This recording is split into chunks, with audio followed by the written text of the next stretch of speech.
Have you ever done something you're ashamed of the minute you did it? Well, in this video, I'm going to tell you about one such occurrence that stuck with me since I did it back in 1974. It's one that now and again comes back to remind me of what a fool I was. I was 14 at the time and at boarding school. And the only reason I did it was to try and prove myself to a group of friends that I wanted to become part of. They seemed cool and trendy, and I wasn't. It was the beginning of the term, and a boy the same age as me had come back to school from Italy and was homesick and kept crying. I heard this group taking the mickey out of him, and because I wanted to ingratiate myself with them, I went over to him and basically ripped him to pieces verbally to try to seem more like them. Here's the thing though, I immediately felt terrible about myself, as well as how I must have made him feel.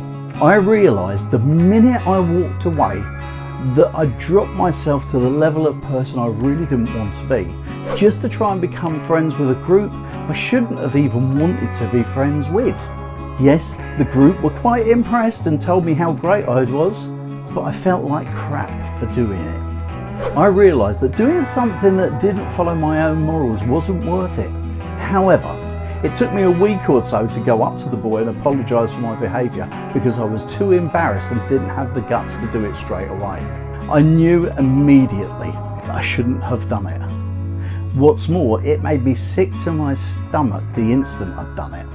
I'll tell you why I did it in a second, but before I do, please feel free to comment below. Let me know if you've done anything you've regretted the second you did it. I generally ask people to like my videos, but I'm not sure that this one I ought to be doing that. So why did I feel sick to the stomach immediately? Because I felt just as homesick as he did. I hated boarding school for exactly that reason. I hated being away from my family, so I understood exactly how he felt.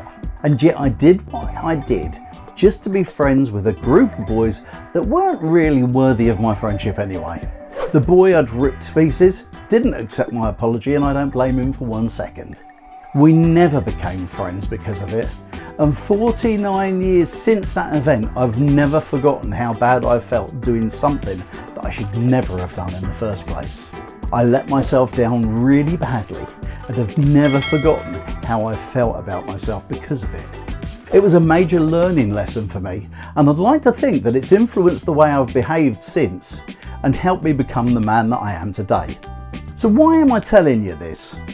Because for no particular reason, that memory of that event came back to me the other day, as it does every now and again. It always reminds me that it's better to act in a way that's true to myself than trying to be someone that I'm not. It taught me a lesson that even now makes me cringe when I think about it. I'm glad to say I've never ever done anything so heinous again. It's the one thing I've done in my life that I've always been ashamed about, and I've spent the rest of my life trying to never be such an odious and obnoxious person again. I hope that one event has enabled me to become a better person because of it, but I'll always wish I'd never done it in the first place. I knew how much I hurt the boy that day. It wasn't physical, it was way worse than that. It would have been much easier to empathise with him, as deep down I felt the same way as he did. But I tried to look big in front of a group of boys I never really became friends with because they weren't really worth it. And I killed an opportunity to be friends with someone whose friendship would probably have been worth 10 times theirs. And for that reason, I'll always regret it. And if you'd like to click up there, I'll tell you how you can help make someone happy by giving them a call.